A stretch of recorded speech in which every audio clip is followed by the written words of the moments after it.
देख सकते हैं गाइस वो ब्रेक डांस, और मेले में काफ़ी ज़्यादा मज़ा आ रहा है।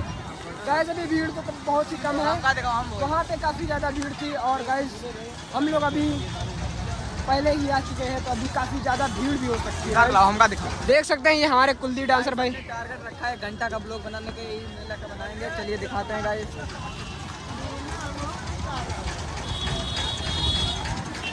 ये रहे मोहित भाई पोज दे रहे हैं गाइस, और ये रहे विनीत भाई, काफ़ी ज़्यादा मज़ा ले रहे हैं मेले का।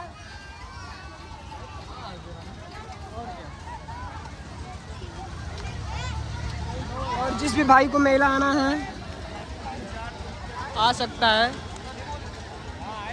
जो हमारे मोहित भाई मुंबई से आए हुए हैं, और ये हमारे भाई गए थे मुंबई, पता नहीं क्या हुआ था इनको, इनकी माल ने हमें लग रहा है धोखा दे दिया था, इसीलिए वो मेरे भाई चले गए थे।